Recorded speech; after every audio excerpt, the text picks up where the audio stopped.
श्रोतेहो नमस्कार. निरामय आरोग्य या कार्यक्रमात मी हेमा तुम्हा सर्वांचं अगदी मनापासून स्वागत करते. श्रोतेहो, आज बऱ्याच आजारांचं आपण नाव ऐकतो. स्पर्धेचं धकाधकीचं हे जग आणि त्यात आपण धावत असतो.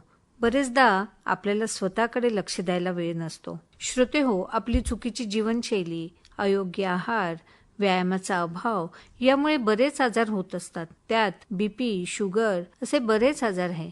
श्रोतेहो, मधुमेह आजार झाला की आपल्याला थोडीफार भीती वाटायला लागते, कारण त्याला सायलेंट किलर म्हटलं जातं. श्रोतेहो, मधुमेह झाला की शरीरातील बाकी अवयवांना देखील धोका संभवतो हे आपण जाणतोच. आणि श्रोतेहो, याचसोबत मधुमेह झाला की आपल्याला गोड खायला मिळणार नाही हा प्रत्येकाचा एक चिंतेचा विषय असतो. श्रोतेहो, मधुमेह झाला की नेमकं कोणती काळजी घ्यायची, आपली जीवनशैली कशी असावी, त्यातच आपला आहार कसा असावा. कारण श्रोतेहो, एखादा आजार झाला की औषधोपचारासोबत आहार देखील तितकाच महत्त्वाचा ठरतो. तर श्रोतेहो, आजच्या निरामय आरोग्य या कार्यक्रमात आपण आयुर्वेदाच्या दृष्टिकोनातून मधुमेह या विषयावर जाणून घेणार आहोत. आणि त्यासाठी आपल्या आकाशवाणी स्टुडिओमध्ये आपण आमंत्रित केलेलं आहे आयुर्वेदाचार्य डॉक्टर रुपाली उत्तरवार यांना. चला तर जाणून घेऊया मधुमेहासंदर्भात सविस्तर माहिती. मॅडम, निरामय आरोग्य या कार्यक्रमात आपलं अगदी मनापासून स्वागत आहे. नमस्कार मॅडम. नमस्कार मॅडम, आज आपण बघतो आहोत की या धकाधकीच्या स्पर्धेच्या युगात बऱ्याच आजारांचं नाव आपण ऐकत असतो. त्यात बीपी, शुगर हे आजार तर अगदी कॉमन झाल्यासारखे झालेले आहेत. म्हणजे सहजच वयाचं देखील त्याच्यात बंधन नाही असं आज आपल्याला दिसतंय. तर आपण काय सांगाल, मधुमेह, डायबिटीज म्हणजे नेमकं काय? डायबिटीज हा एक मेटाबॉलिक म्हणजेच चयापचयाच्या संबंधित व्याधी आहे, ज्यामध्ये ब्लड शुगर लेवल्स वाढलेले असतात. अच्छा. आणि याचं खरं कारण इन्सुलिन रेझिस्टन्स म्हणजे इन्सुलिनचा अवरोध हे आहे. अच्छा. तर मॅडम, मग जसं आपण म्हणतो की शुगर वाढलं, शरीरातील जे साखरेचं प्रमाण आहे ते वाढलं, ज्याला आपण म्हणतो, याची रेंज किती असावी? असं जसं नॉर्मल ब्लड शुगर्स फास्टिंग आणि पोस्ट प्रँडियल म्हणजे उपाशीपोटी आणि जेवणानंतरची अशा दोन मुख्यतः बघितल्या जातात. फास्टिंग 70 to 110 70 ते 110 या रेंजमध्ये असेल तर ती नॉर्मल असते. अच्छा. त्यापेक्षा जास्ती असेल तर आपण डायबिटीजकडे वळू लागतो. अच्छा. आणि तसंच पोस्ट प्रँडियल म्हणजे जेवणानंतरची साधारणतः 200च्या आत असेल, 140 ते 200च्या आत असेल तर ती नॉर्मल आपण कन्सिडर करू शकतो किंवा प्री डायबेटिक म्हणू शकतो. पण 200च्या वरती जर वाढली तर ती डायबेटिक मध्ये येते. अच्छा. डायबिटीज होण्याचं नेमकं कारण काय सांगाल? डायबिटीज हा लाईफस्टाईल डिसऑर्डर असा म्हणता येईल आपल्याला. अगदी. कारण आपली लाईफस्टाईल आजकाल सिडेंटरी होत चालली आहे आणि हेच यामागचं मुख्य कारण आहे. तसं तर डायबिटीजचे दोन प्रकार असतात, टाईप 1 आणि टाईप 2. टाईप 1 डायबिटीज हा जो असतो त्यामध्ये शरीराची इन्सुलिन निर्माण करणारी यंत्रणा म्हणजे पॅनक्रियाचे बीटा सेल्स जे इन्सुलिन निर्माण करतात ते एफेक्ट झालेले असतात. म्हणून मुळात शरीर सक्षम नसतं की इन्सुलिन निर्माण करेल. म्हणून अशा व्यक्तींना कायम बाहेरून इन्सुलिन द्यावं लागतं आणि म्हणून तो बरा होऊ शकत नाही. आयुष्यभर त्यांना इन्सुलिन घ्यायला लागतं. परंतु या उलट टाईप 2 डायबिटीजमध्ये शरीर इन्सुलिन निर्माण करतं म्हणजे पॅनक्रियाज इन्सुलिन निर्माण करण्यासाठी सक्षम असतो, परंतु कुठेतरी अवरोध निर्माण होतो, म्हणून ते पुरेसं नाही ठरत आणि म्हणून रक्तातली ब्लड शुगर वाढायला लागते. अच्छा. आणि हा टाईप 2 डायबिटीज असतो तो रिव्हर्स होऊ शकतो. अच्छा. मॅडम, जसं बालवयात होणारा देखील मधुमेह आपण म्हणतो, हे नेमकं काय आहे? बालवयात पण मधुमेह होतो, बहुधा तो टाईप 1 या प्रकारातला असतो. अच्छा. तर मॅडम, वयाचं यात काही बंधन असतं का? मधुमेहासंदर्भात काय सांगाल? वयाचं बंधन म्हणून नाहीये, पण जसं की अनुवंशिकता असेल तर तुम्हाला जास्ती चान्सेस असतात की डायबिटीज होऊ शकतो. अच्छा. तसं तर टाईप 1 आणि टाईप 2 जसं आता आपण बोललो, टाईप 1 डायबिटीज हा केवळ 5 ते 10% व्यक्तींना असतो जगभरात. अच्छा. परंतु टाईप 2 डायबिटीज जो की रिव्हर्सिबल आहे किंवा जो की जीवनशैलीशी निगडीत आहे तो 90 ते 95% असतो. आणि त्यामुळे आपण आपल्या जीवनशैलीवर काम केलं, ती जर इम्प्रूव्ह करण्याचा प्रयत्न केला तर आपण यातून बाहेरही पडू शकतो. नक्कीच मॅडम, खरंच खूप छान सांगता आहात मॅडम आपण.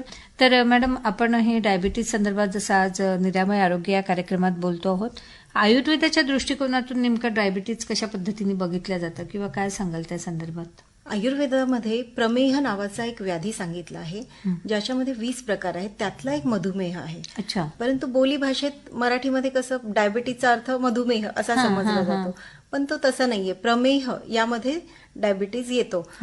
आणि प्रमेहाची कारणं एवढ्या 1000 वर्षांपूर्वीही इतकी व्यवस्थित सांगितलेली आहेत.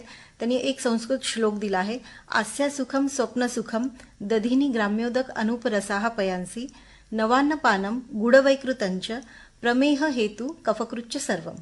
याचा अर्थ काय? आस्या सुखम म्हणजे आपण आपल्या जिभेचे चोचले जे म्हणतो आपण ते पुरवणं, म्हणजे खूप गोडधोड खाणं किंवा चमचमीत तेल जास्ती तळलेलं असे पदार्थ खाणं.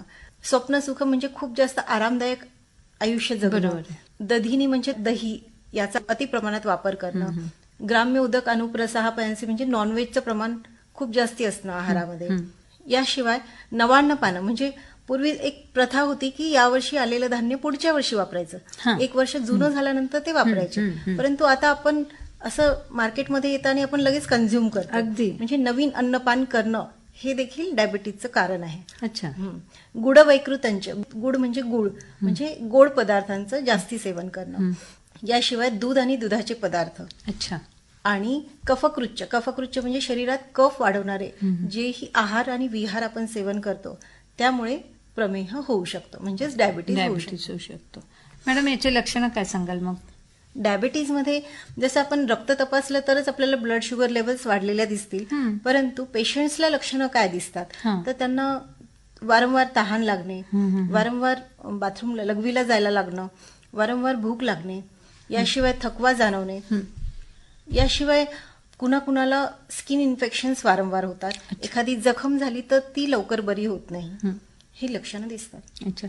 पण बरेचदा जसं मॅडम आपण बघतो की एखादा दुसरा आजार झाला, म्हणजे आता समज जर दातांचा काही प्रॉब्लेम असेल आणि त्यासाठी डेंटिस्टकडे गेल्यावर जेव्हा तपासण्यात येतं तेव्हा मधुमेह झाला हे लक्षात येतं, याचं काय कारण सांगाल मॅडम? कसं असतं, डायबिटीज आणि प्री डायबिटीज अशा 2 स्टेज असतात. म्हणजे डायबिटीज होण्या अगोदर प्री डायबेटिक स्टेज असते, ज्यामध्ये ब्लड शुगर लेवल्स काही प्रमाणात वाढलेले असतात, परंतु त्या डायबिटीज एवढ्या वाढलेल्या नसतात. अशा अवस्थेत रुग्णाला कुठलेही सिम्पटम्स नसतात. इव्हन डायबिटीजमध्येही सुरुवातीच्या अवस्थेत ब्लड शुगर रिपोर्ट्सवरती डायबिटीज असतो, परंतु लक्षणं फार काही दिसत नाही. ती हळूहळू नंतर डेव्हलप होतात. ऍक्सिडेंटली स्किन इन्फेक्शनसाठी म्हणा किंवा डेंटल चेकअप्समध्ये जर हे लक्षात आलं तर ते उलट चांगलंच आहे की आपण वेळीच जागरूक झालोय. अगदी अगदी. मधुमेहासाठी आपण तपासण्या कशा पद्धतीने करण्यात येतात काय सांगाल? तपासणी म्हणजे ब्लड शुगर लेवल्स, फास्टिंग, पोस्टप्रँडियल या 2 असतात. याशिवाय HbA1c ही एक मुख्य टेस्ट असते, ज्यामध्ये मागच्या 3 महिन्यातलं ऍव्हरेज ब्लड शुगर आपल्याला लक्षात येतं. तर ती डायबिटीजमध्ये खूप महत्वाची समजली जाते. जसं की 5.7 याच्या वरती जर HbA1c असेल, 5.7 ते 6.5 हे प्री डायबेटिक रेंज आहे आणि 6.5 and above 6.5 he diabetic range आहे. अच्छा. मॅडम बरेचदा जसं रॅन्डमली देखील करण्यात येतं शुगर चेक, तर काय सांगाल या संदर्भात? रॅन्डमली करण्यात येतं त्यावरनं एक रफ आयडिया येते, पण ती खूप रिलायबल नसते. कारण कधी आपण काही खातो त्यानंतर लगेचच ती करण्यात येते किंवा कधी खूप उपवास झाल्यानंतर, म्हणजे रॅन्डमच असते, त्यावरनं रफ आयडिया येते. अच्छा. बरं मॅडम, जसं आपण बघतो की सिरिंजमध्ये पण घेण्यात येतं ब्लड आणि जेव्हा ग्लुकोमीटरवर जी घेण्यात येते यात देखील बरेचदा फरक जाणवतो. तर खरं तर ब्लड शुगर जी सिरिंजनी आपण विनस ब्लड घेतो ती अॅक्युरेट रिडिंग असते. अच्छा. पण ग्लुकोमीटरची रिडिंग त्याच्या आसपास असते, म्हणजे खूप डिफरन्स नसतो, पण काही प्रमाणात डिफरन्स असतो. प्रत्येक वेळी आपल्याला प्रिक करून म्हणजे व्हेनस ब्लड काढणं शक्य नसतं. त्यामुळे जर दररोज एखाद्या पेशंट्सला करायचं असेल तर ग्लुकोमीटर सोयीचं ठरतं वापरायला. त्याच्यातून 10-15चा फरक पडतो, खूप जास्ती फरक नसतो. अच्छा. तर मॅडम आयुर्वेदाच्या दृष्टिकोनातून मधुमेहाची उपचार पद्धती संदर्भात काय सांगाल मॅडम आपण? आयुर्वेदाच्या दृष्टिकोनातून शरीरामध्ये क्लेद नावाचा एक पदार्थ असतो. क्लेद वृद्धी हे डायबिटीजचं मुख्य कारण समजलं जातं. म्हणजे क्लेद म्हणजे ज्याला आपण दलदल, चिखल किंवा कफ वाढलाय असं म्हणू. जसं आपण पाहिलं की सिडेंटरी लाईफस्टाईल हा याचं मुख्य कारण आहे. जसं आपण टाईप 2 डायबिटीज बद्दल बोलतोय फक्त, कारण टाईप 1 डायबिटीज आपण आयुर्वेदाने देखील उपचार करू शकत नाही. अच्छा. तर यामध्ये काय आहे, आयुर्वेदात कुठलाही व्याधी ट्रीट करताना आहार, विहार आणि औषध अशा 3 सूत्रीद्वारेच आपण ट्रीटमेंट करत असतो. तर आहारामध्ये आपण जसं निदान परिवर्जन म्हणजे आपण ज्या कारणांमुळे जो डिसीज होतोय त्या निदानांचं, त्या हेतूंचं परिवर्जन म्हणजे ते हेतू दूर करा, तर तो अर्धा व्याधी तिथेच बरा होतो. जसं तुम्ही गोड खाण्यावर कंट्रोल केलं किंवा तुम्ही खूप आरामदायक जीवनशैली आहे, तुम्ही ऍक्टिव्हिटी लेवल वाढवली, तर हे सगळं त्याचं औषध आहे. अच्छा. हा.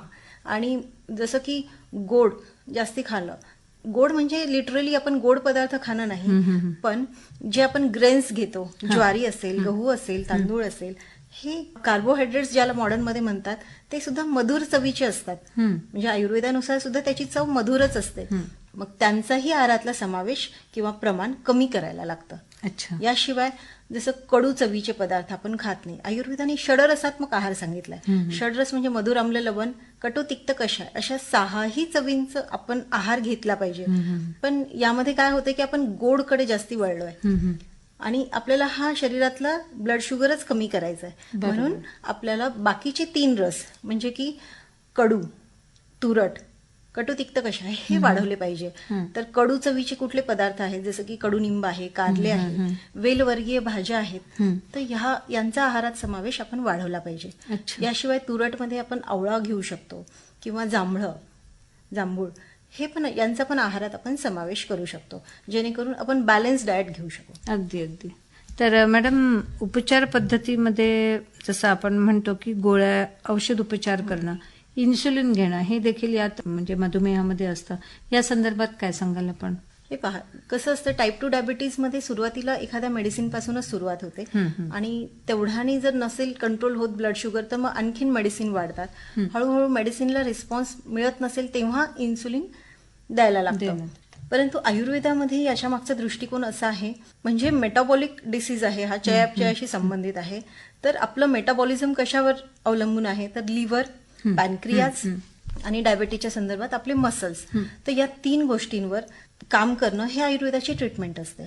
म्हणजे एखाद्या व्यक्तीला टाईप 2 डायबिटीज झालाय वयाच्या 40व्या 45व्या वर्षी, पण त्यापूर्वीपर्यंत त्यांची ब्लड शुगर नॉर्मल होती.